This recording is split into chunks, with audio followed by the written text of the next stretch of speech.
Hello guys, it's Kene once again. Today I shall be discussing exception, the term exception in Python. All right, so I'm going to just share my screen.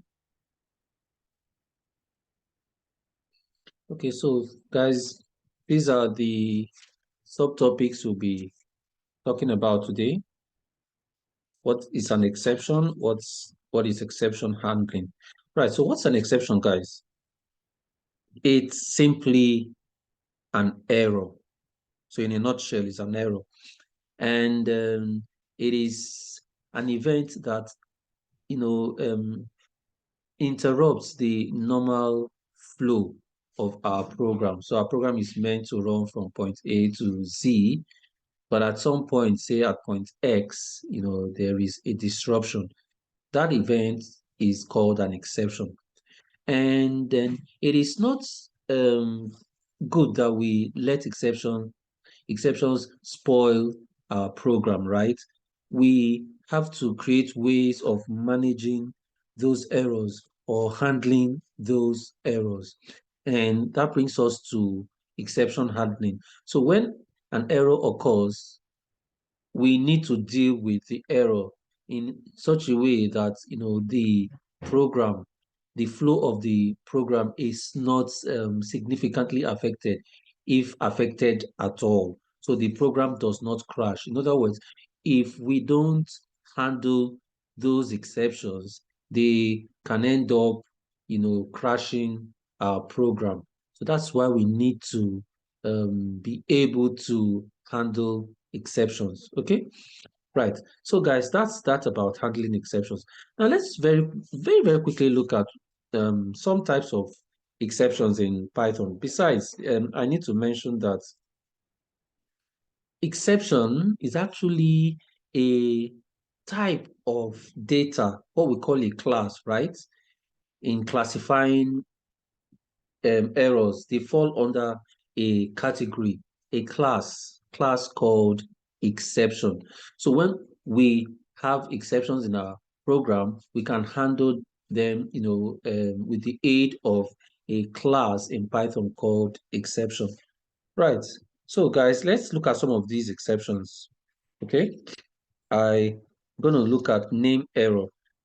For a start, let's say I define a function and I try to call the function with a wrong name, that will throw up or raise an exception, name error exception. Let's just look at it, guys. So diff add it, just something like that, right? So this takes x as a parameter. Then I'm just going to return x. Whatever x is, just add 2 to it. That's it in a nutshell. So add it. So now, guys, I'm going to just call the function add it. Okay, so something as basic as that, right? And I'm going to run my program. It says add it, missing 1. Okay, so that's type error, which is not what I want us to look at this particular time. So let me just provide an argument there and run my program again. We see here, guys, the program runs successfully. So that's exit code of 0. Okay, so we see that there isn't any problem. So I can just very quickly print that out. Okay, right, and voila. We see that it gives us 6, right? Now, what if I mistakenly misspell? What if I misspell the name of that method or the function that I am calling? So let's say add it now, just have another T, right? And if I run the program, I see that there is a name error. Name added is not defined. Yeah, it's not defined. There's no function called added with double T. So that's why the name the name is faulty, and that's why there's a name error, right? So guys, what about index error? So for that, I'm going to explain it this way. I have a list, call it L, a list of numbers, say up to 7, right? A list of numbers, and I want to access an element in this list. So basically, let me say this is L. So I would get the list at position 3, index of 3, right? And if I print, I'll see what that gives us. All right, so let's have a look at it, guys. Print and 4. I get 4. So that's it. And how do we know? So we count from 0, 0, 1, 2, 3. So at position 3, we have 4 as the element there. Okay, now position 3, 4, 5, 6, 7. There's no value or element at position 7. If I try to retrieve the element at position 7, an index error will be raised. Okay, so let's see if that's the case. Yeah, so you see that it's list index out of range, so it's beyond the number of elements in that list. That's why we have the index error. Now think of these guys, zero division error. You decide to divide a number by 0. That's practically, that's impossible, right? You can't divide something by nothing. There's nothing there. So let's say I have a number, say n is 8, for example, and I try to divide that by 0. Okay, so if I print n, and I print the n, I'll see what that gives us. So that's it, basically. Zero division error. You cannot divide a number by 0. If you try to do that, you get a zero division error. Now let's have a look at what this is about. Once an error occurs, Python will give you like details concerning the error, kind of trace back. You can trace the problem back to what exactly it is at the most basic level. So it gives you the file, and then you have the number where that error has occurred, the line number. So you see that when it tried to execute this, evaluate this program here, on line 7, an error occurred, and that's why we have line 7 here. Then it raises an error, zero division error, right? So that's why this is not printed, because it stops at this point. It cannot go forward. Remember that we have not included program to handle this exception. So our program has crashed. Okay, so that's that for the zero division error. Type error, value error, module not found error. Okay, now let's look at the type error very quickly, guys. I'm going to import match module, something very basic. Import match. So we've talked about modules. They are simply files that contain classes and methods that we can use to very easily achieve something or compute something in our program. Okay, so I've imported the match module, and I want to get the square root of a number, right? So math and sqrt. That's it. So get the module and then the sqrt method there. Okay, so the number, say, is 16, and let me print my var. I see what that gives us.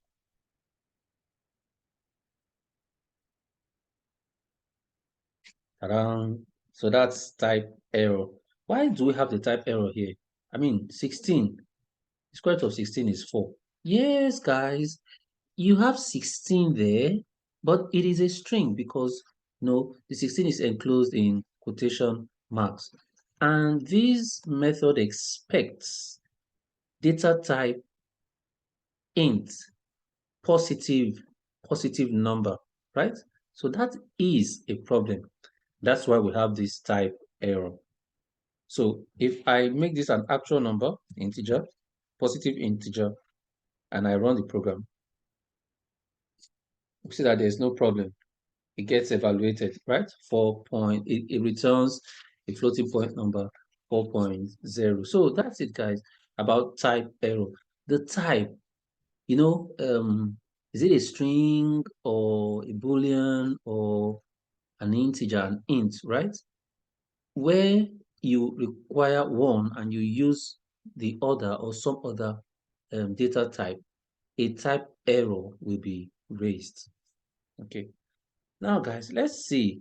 What about value error? The value error, I'm still going to use this, the match module and the square root. Now, this time, I would have an integer, but negative integer will be used. I'll use a negative integer here, and we'll see if there is an error or not. Let's see. Okay, so this time it's not type error, it's a value error. Value error in the sense that, okay, fine, the type is correct. Square root expects integer, and I provided an integer. So 16 is an integer. There's no type error. But the value expected is positive, not negative. And I have provided a positive, and for this method, square root here, I have provided a negative integer.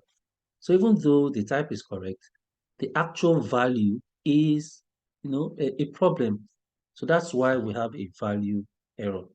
Okay, so guys, talking about some types of exceptions or errors, let's look at the module not found, the module not found error. So I'm going to try to import a module called functools, but I'm deliberately just going to misspell it, right? Functools, great. And I'm going to create a list. 1, 2, 3, 4, 5, 6, 7, thereabout, right? So what I want to do now is add all the numbers within the list, in that list, using the reduce method of the functools module. So let me just say added, and then I'll get my functools. So this time spelled correctly, reduce, and I'm going to use a function there as the first parameter, right? And that's a lambda. Let me use a lambda, and A takes 2 parameters. So I'm going to add successive numbers, so A and B. Then the second parameter will be the collection, the iterable there. So that's L. Okay. So now, guys, when I try to let me try to print out what we should have, and we'll see what it gives us. So it says module not found error. Yeah, I'm trying to use a module, right, that I have not imported. That's a problem. You get a module not found error. So to just simply correct this, I will just spell it correctly, and when I run my program again, voila, 28. So when I add up all these numbers, I get 28. Okay, so that's it, guys. Now let's look at how to raise exceptions, that is through those exceptions. and then see how to handle those exceptions so that our program is not rendered useless. Okay, so guys, let's see how that can be done. So we are going to look at how to raise exceptions and handle those exceptions.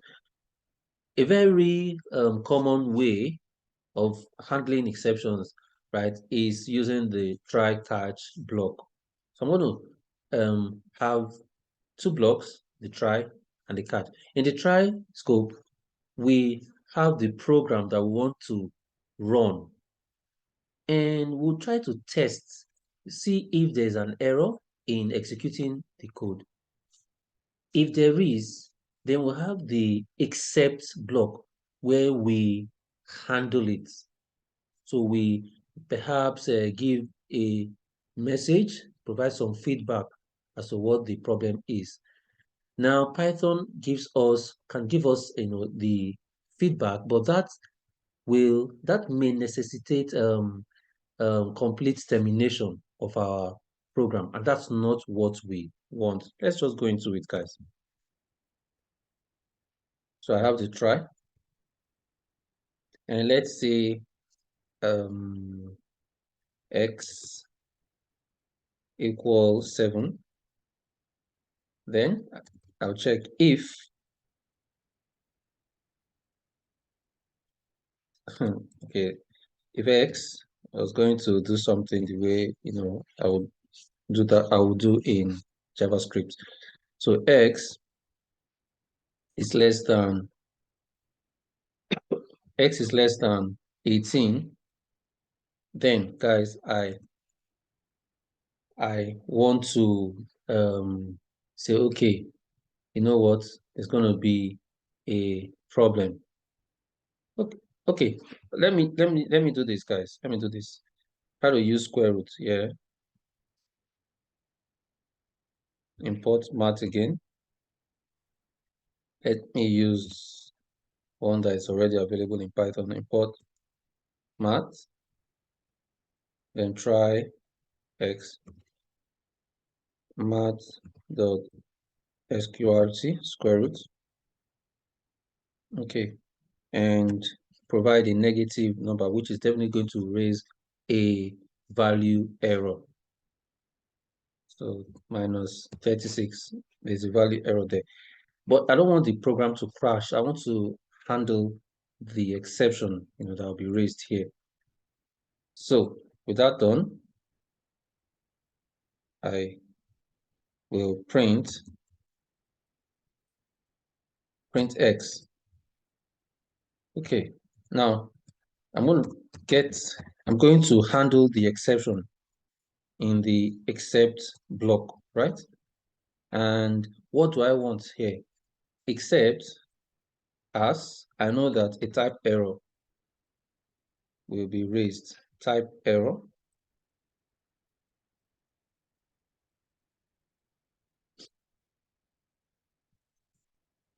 except type error as maybe TE or whatever. Type error. Just give it as TE or simply E. Okay, so let's see, guys. I'll print E. So we're getting the object there, the exception object E, and printing it out. That's what we need to do.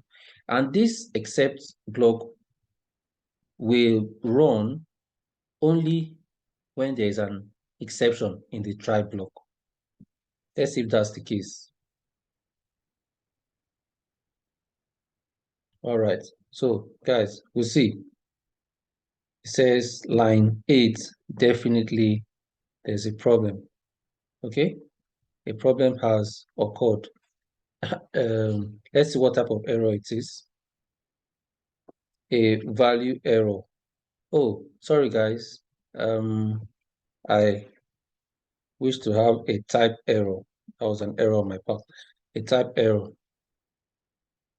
The code should not crash. I need to be able to handle it.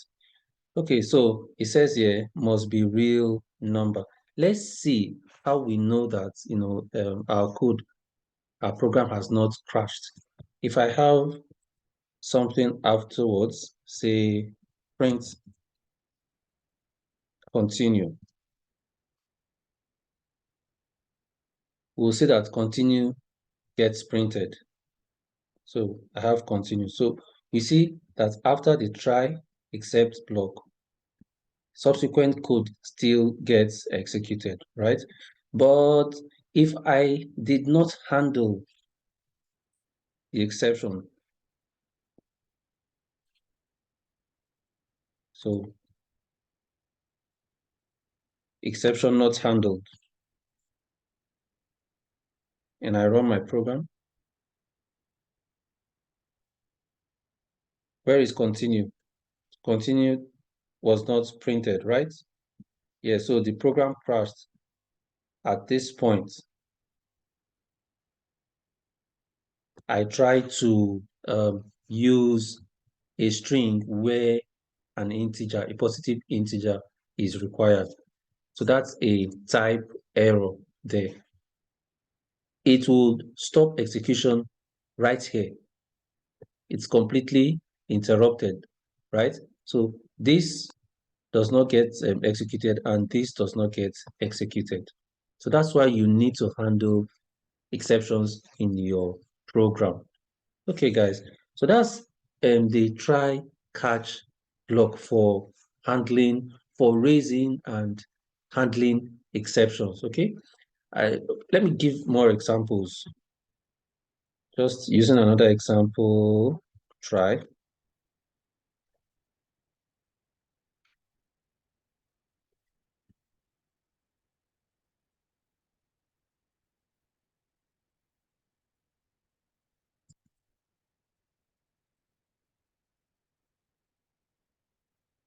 Mm,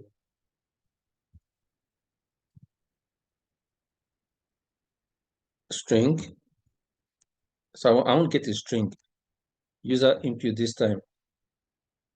So using input, I'll get the user's input. Enter enter a number. Enter a number. Okay. Right. Then I'll try to um, print a product of the number that I entered with 2, like the product of the number entered and 2. Simply something like this. 2 multiplied by, or rather, str divided by 2. Okay, so just let's have something like this. The number entered divided by 2. Okay, then print ans. Then in the except block, I can say, okay, fine, there's a problem there. Definitely, once we have input from the user, it gets returned as a string, and we cannot perform, this division operation on a string value. It's not possible. An error will be raised. But this time, I'm not too sure about the exact error that gets raised. So I can just simply use the general class for exceptions instead of mentioning the particular exception. So except and just have exception, just like that. Okay, exception as e, just like that. And then I print.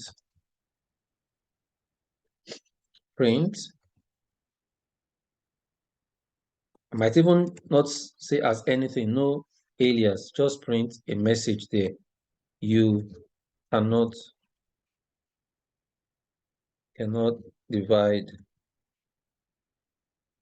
a string by a number. Just something as basic as this, right? Okay, so that's how I have handled the exception in my program here. So let me run, enter a number 10. It says you cannot divide a string by a number. Now, my program did not crash. I handled it, and the rest of the program can continue. So if I have code, even right after, the try except block, the subsequent code will still run, will still be executed. Okay, so that's it, guys. Now, what if I want continuation of my program where there is no error? So it tries to evaluate this and there's no error. It skips the except part. It skips the except part and comes to a block called else, the else block. Now, the code you have in the else block gets executed only when there is no error in the try block. Okay, so let's see. I have the else, then I can say print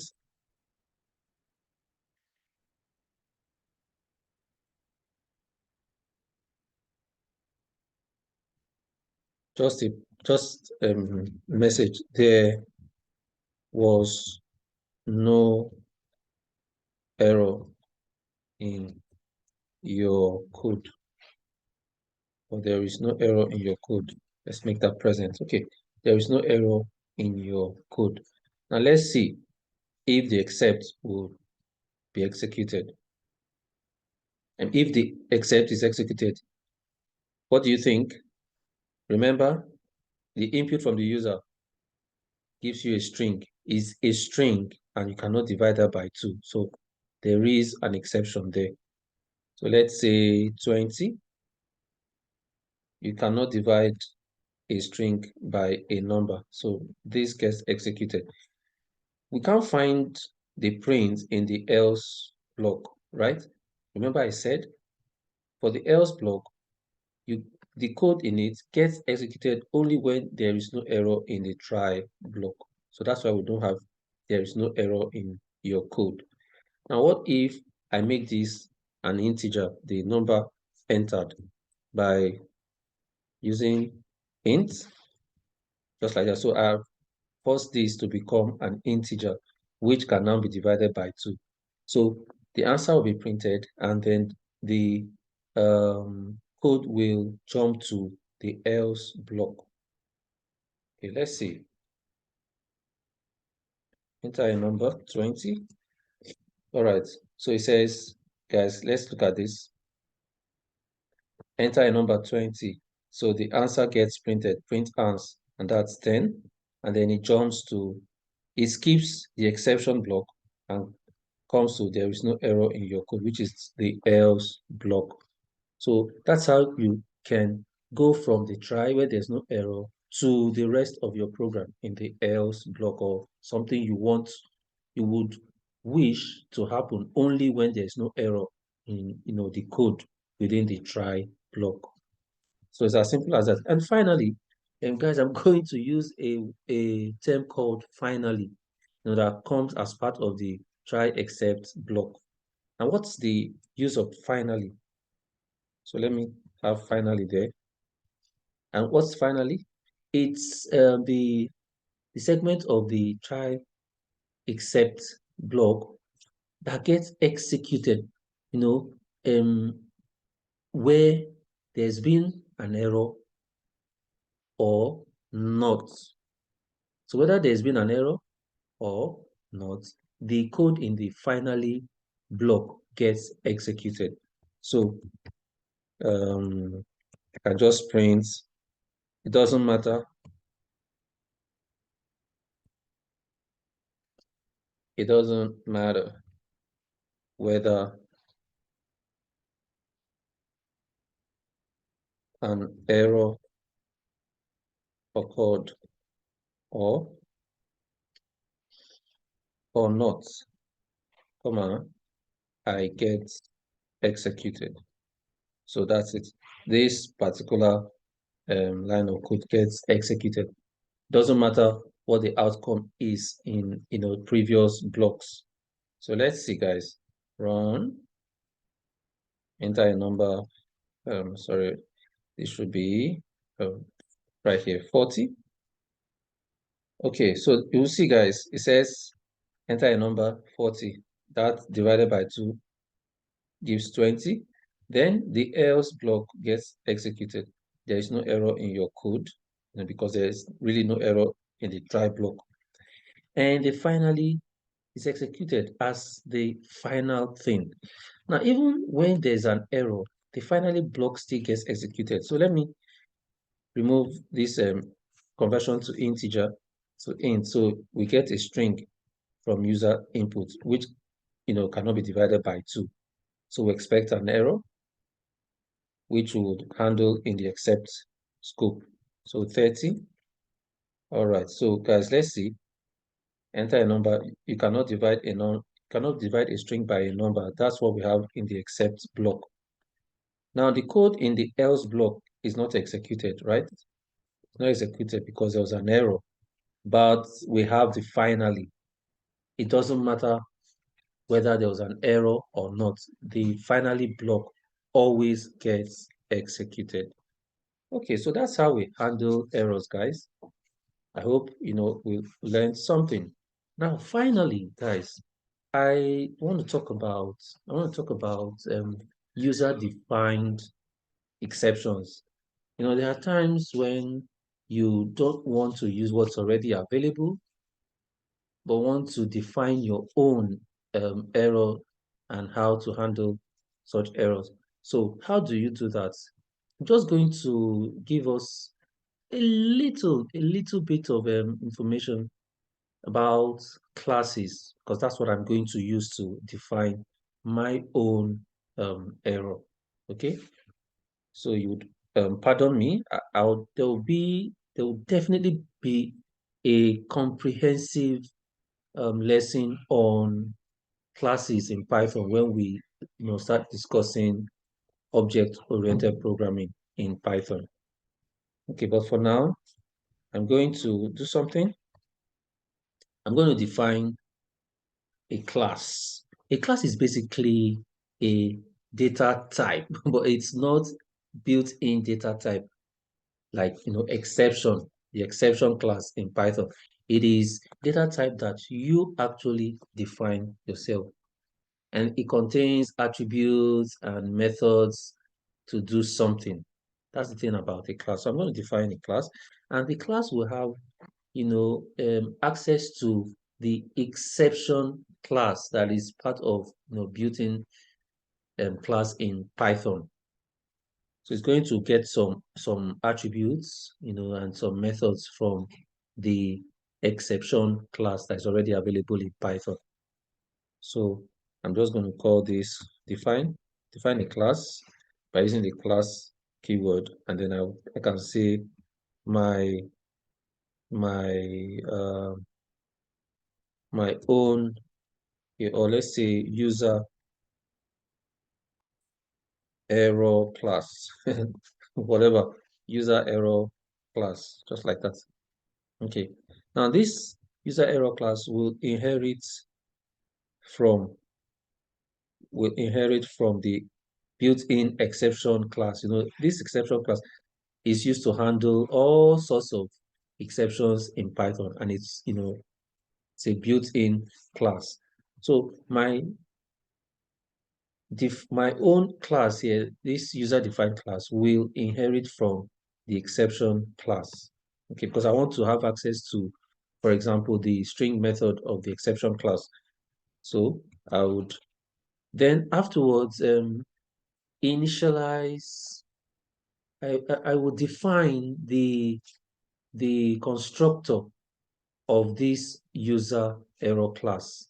And the constructor is what actually creates the object or the instance of a class, this user error class.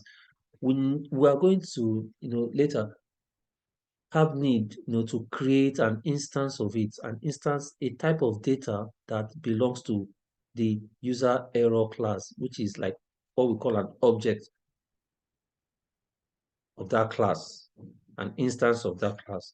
So to do that, to get the constructor, I'm going to use the init keyword with two underscores and two underscores, and don't forget to use your def, because we are defining the constructor of the user error class.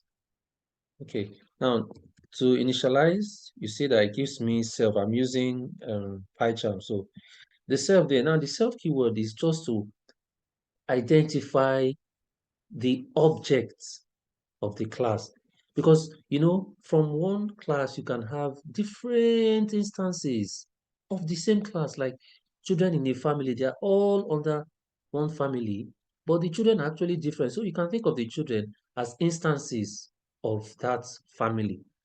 So when you talk about this particular child, you refer to that child. The child refers to himself as self. That is me as a member of this class.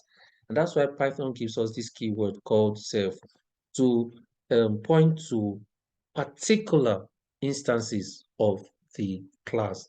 So guys, that's for the self. And I'm going to have something like an age. So let's just say age here as a parameter, or as an attribute there. And then say a message. Let's have a message here, guys. Message, a name parameter there. Say you cannot enter the club. Okay, just something like that. You cannot enter the club. Okay, so what I want to do here is, okay, check if you are below 18, then a message, proceed or enter. But if you are above 18, proceed or enter. And then if you are below 18, we should have this message displayed, and the rest of the program should run. So we're going to handle the exception that will be raised by, that we're going to handle the exception that will be raised using our own class, the class we defined, which is this user error class. Okay, so guys, let's see. I'm going to simply get self, that is this object, and the age. So I will set the age of the person to whatever age is imputed when we initialize this class, when we get an instance of this class. So the age will be the age given, and also for self dot message. So this object, what's the message there? It will be this message, you cannot enter. So I'm going to give that the variable name message. And then again, now guys, I said that my class, this user error class, is going to inherit methods and even attributes from the parent class, which is the exception class, the built-in class in Python for handling exceptions.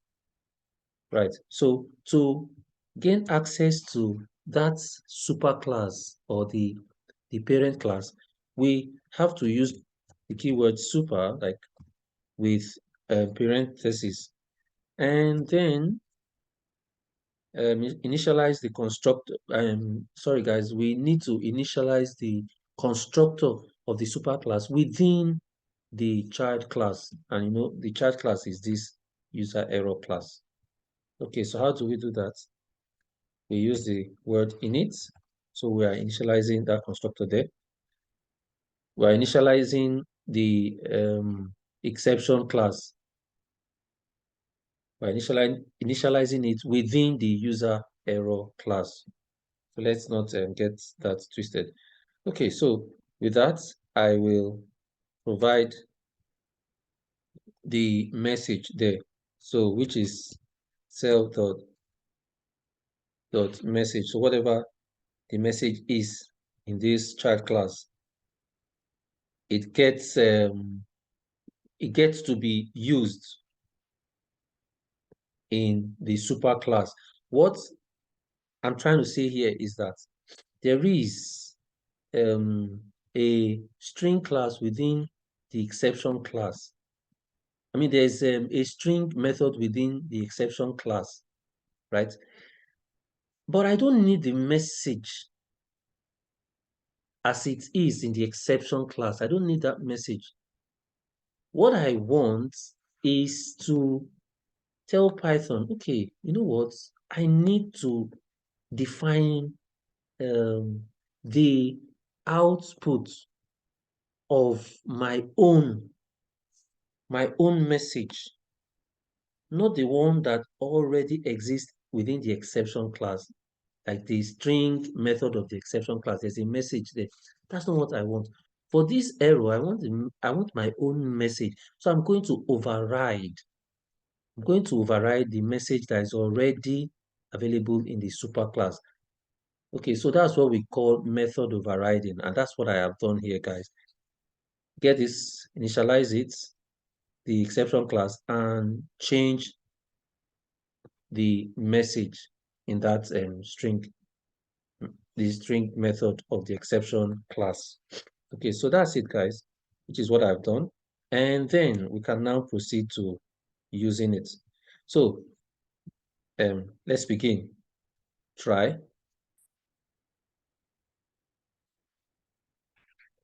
And what do I want to do? I want to ask for an age. Okay, so age, my age, say input. What is your age? What is your age? Then whatever the person inputs, I need to force it. I need to convert it to an integer. So I'll wrap it with int. I'll wrap it in int. And then I'm going to now check, okay, is it greater than or equal to or or is it greater than or equal to or less than 18, whatever the user inputted. So I'll simply say if my age is less than 18. So if you're 18, you can proceed. 18 and higher, you can proceed. But if you're less than 18, what do I want? I need to raise an exception. I need to say, okay, there is an error here. I will raise an error at this point and then handle it later in the except block. Remember, try and except. So I'll raise it here in the try block. That is, Python gets to know that there's an error here in the try block, but we'll handle it to make sure that our program is not interrupted. We'll handle it in the except block. Okay, so we just simply say raise. This is necessary, guys. For user-defined exception, you make use of what? The raise keyword. So we raise the exception here. Raise the exception, that is declare the error. Oh, there's an error there. So we do that by making use of the user error class that we defined at the beginning. Okay, so raise user error class, just like that. Okay, so we provide the argument there for it, my age. Okay, then guys, what if it is not, like if it's not less than 18, I want the program to just continue. Okay, else I'm simply just going to say print, you can proceed. You can proceed. just like that. Okay, so that's it, guys. Now, what do I want to do? I'm going to handle the exception that was raised here. Now I'm going to handle it, and that's going to be in the except block. Except user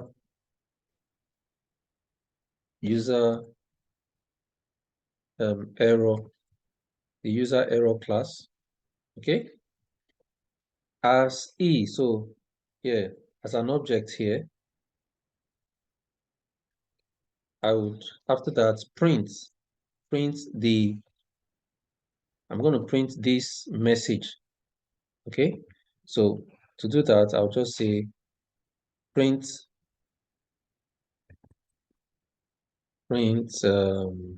e. So what gets printed is this message, guys. The message here gets printed.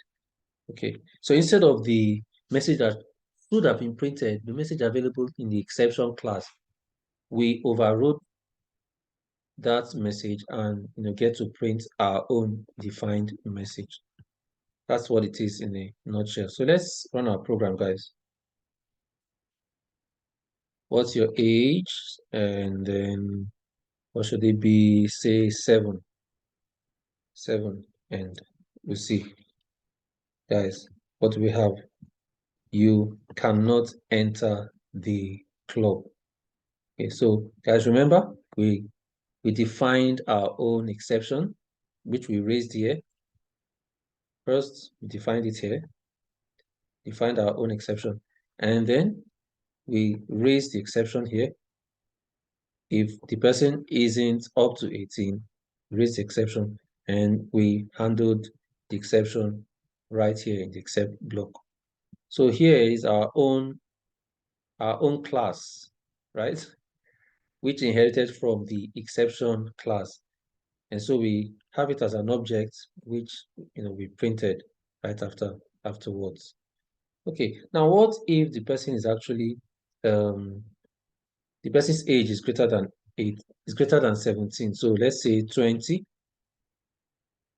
We still have, so we have you can proceed right here.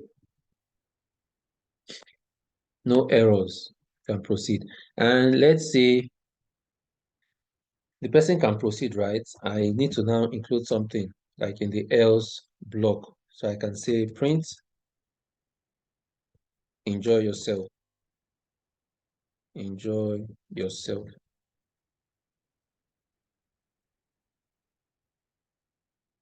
And please drink responsibly. Okay, just something like that. Okay, so let's see, guys. Age 23. It says enjoy yourself and drink responsibly. That's the code in the else block, right? And we get the code in the else block because no error occurred in the try block. No error occurred. Okay, so that's it, guys. For now, that's all I can say about exception handling in Python.